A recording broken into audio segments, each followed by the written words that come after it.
ছোট্ট মেয়েটা কাঁদতে কাঁদতে ডেকে বলে, কে রে আব্বু? আব্বু রে, তুমি কেন কথা বলো না? আব্বু আব্বু আব্বু, তুমি কেন কথা বলো না? ছোট্ট সন্তানটা কাঁদতে কাঁদতে অস্থির হয়ে যায়, বাবার গালে মুখে চুমা খায় আর ডেকে বলে, আব্বু তুমি কেন কথা বলছো না? আমার আব্বু কেন কথা বলে না? ছোট্ট বাচ্চার কান্না শুনে দুনিয়ার মানুষ কাঁদে আর বলে, আহারে কে সান্ত্বনা দেবে? ছোট্ট বাচ্চাগুলো কান্না করে। আপনি আমি যেদিন মারা যাব, ওই মসজিদের মাইকে যেদিন এলান জারি হবে, এই গ্রামের অমুক ব্যক্তি বেঁচে নাই, ইন্না লিল্লাহি ওয়া ইন্না ইলাইহি রাজিউন। আপনার আমার মৃত্যুর সংবাদ শোনার পরে ছেলেটা কেঁদে বলবে বাবা নাই, মেয়েটা কেঁদে বলবে বাবা নাই, প্রিয়তম স্ত্রী কেঁদে বলবে আমার স্বামী নাই, মা বাবা বেঁচে থাকলে বলবে কলিজার ধনটা হারাইলাম। আপনার আমার মৃত্যুর সংবাদ শোনার পরে পাড়া প্রতিবেশী, আত্মীয় স্বজন, বন্ধু বান্ধব সবাই ছুটে আসবে আপনাকে আমাকে শেষ বিদায় দেওয়ার জন্য। এবার জানবো আমার ওই 10 তলা 5 তলা বিল্ডিং থেকে নামাইয়া কয়েক লক্ষ টাকা খরচ করে বাথরুম বানাইছেন, ওয়াশরুম বানাইছেন। এবার জানবো আমার আপনারা ওই দামি টাইলসওয়ালা বাথরুমে জীবনের শেষ গোসল হবে না। রাজস্থানের পাথর দিয়ে বানাইছেন, চাইনা টাইলস দিয়ে বানাইছেন, ওই দামি গোসলখানার ভিতরে আপনার জীবনের শেষ গোসলটা হবে না। আপনাকে আমাকে দামি বিল্ডিং থেকে নামাইয়া একটা চৌকির উপরে শোয়া দিবে রে বলো, মশুরি টাঙাইয়া দেখে রঙিন পোশাক খুইলা বুড়োই পাতার গরম পানি দিয়া আপনাকে আমাকে গোসল করা দিবে। ছোট্ট ছেলেটা না বুঝে কেঁদে কেঁদে বলে, মা আমার আব্বু কেন গোসল কানায় গোসল না করে ওই জায়গায় গোসল করতেছে? আমার বাবা কেন নড়ে না চড়ে না, আমাদেরকে সাথে কেন কথা বলে না? আমাকে আব্বু বলে কেন বুকে জড়ায় নেয় না? ও মা, আমার বাবাকে কেন অন্য মানুষ গোসল করে দেয়? ছোট্ট সন্তান না বুঝে আব্বু আব্বু বলে কান্না করে। ছোট্ট মেয়েটা কাঁদতে কাঁদতে অস্থির হয়ে যায়, বাবার লাশটার গালে মুখে চুমা খায়। কত ভিডিওতে দেখেন ছোট্ট সন্তান রেখে বাবা মারা গেলে। কয়েকদিন আগে একটা ভিডিওতে দেখলাম বাজার, ছোট্ট মেয়েটা কাঁদতে কাঁদতে ডেকে বলে, কে রে আব্বু? আব্বু রে, তুমি কেন কথা বলো না? আব্বু আব্বু আব্বু, তুমি কেন কথা বলো না?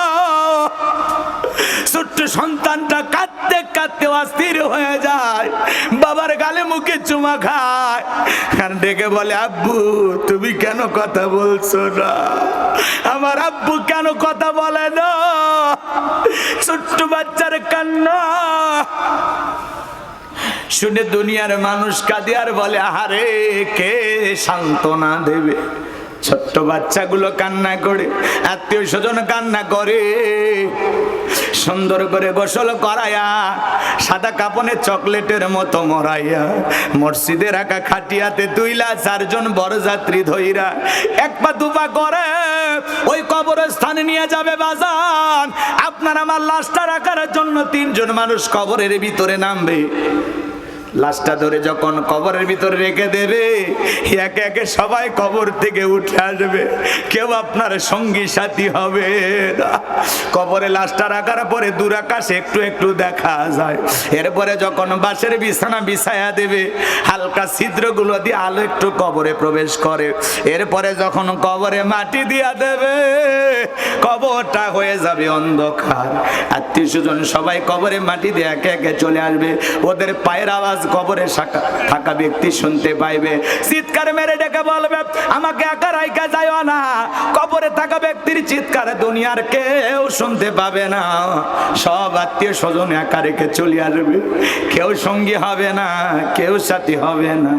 ছেলে পাশে থাকবে না, মেয়ে পাশে থাকবে না, বিবি পাশে থাকবে না, আদরের কোনো বন্ধু পাশে থাকবে না। সবাই কবরে রেখে যখন চলে আসবে, ওই একা একা কবরে আপনাকে আমাকে থাকতে হবে। আমার নবীজি বলেন যে কবরে চলে গেল তার চাইতে অসহায়ের কেউ নাই। বিশ্বনবী বলেন, কলা কল রাসূলুল্লাহ সাল্লাল্লাহু সাল্লাল্লাহু আলাইহি সাল্লাম, ইন্নামাল কুবুরু রাউযাতুম মিন রিয়াদিল জান্নাহ আও হুফরাতুম মিন হুফারিন নার, রাওয়াহু তিরমিজি। বিশ্বনবী ডেকে বলেন, যে ব্যক্তির আমল ভালো, মৃত্যুর সঙ্গে সঙ্গে আল্লাহ রাব্বুল আলামিন তার কবরটাকে জান্নাতের বাগান বানায় দিবেন, বলুন সুবহানাল্লাহ। আর যে ব্যক্তির আমল খারাপ, আও হুফরাতুম মিন হুফারিন নার, তার কবরটা হবে জাহান্নামের আগুনের গর্ত। একবার যদি কারো কবর জাহান্নামের আগুনের গর্ত হয়ে যায়, তার কিন্তু বাঁচার কোনো উপায় নাই।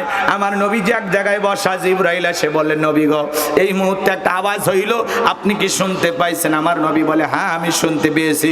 জিবরাইল ডেকে বলে, নবী, আজ থেকে 70 বছর আগে আমার আল্লাহ পাক জাহান্নামের গর্তের মুখে একটা পাথর ছেড়ে দিয়েছে। এই মাত্র জাহান্নামের তলদেশে গিয়ে পাথরটা পৌঁছাইলো। চিন্তা করেন বাজানবো আমার, একটা পাথর ছেড়ে দিলে 70 বছর যদি নিচে পড়তে সময় লাগে, আল্লাহ না করুক, আল্লাহ না করুক, আপনার আমার গুনাহের কারণে, অপরাধের কারণে আসমানে জমিনের মালিক আল্লাহ যদি বেজার হইয়া একবার ওই জাহান্নামের গর্তের মুখে ফেলে দেয়, আপনার আমার কিন্তু বাঁচার কোনো উপায় নাই।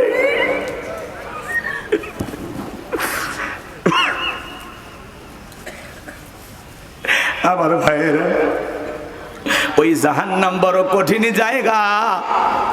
জাহান্নাম সুখের জায়গা না, ওটা যন্ত্রণার কারখানা। ইন্নাহা সাত মুস্তাকারর ওয়া মুকামা, নিশ্চয়ই আবাসস্থল হিসাবে, বসতির জায়গা হিসাবে ওই জাহান্নাম কত না নিকৃষ্টতম একটা স্থান। জাহান্নাম সুখের জায়গা না, ওইটা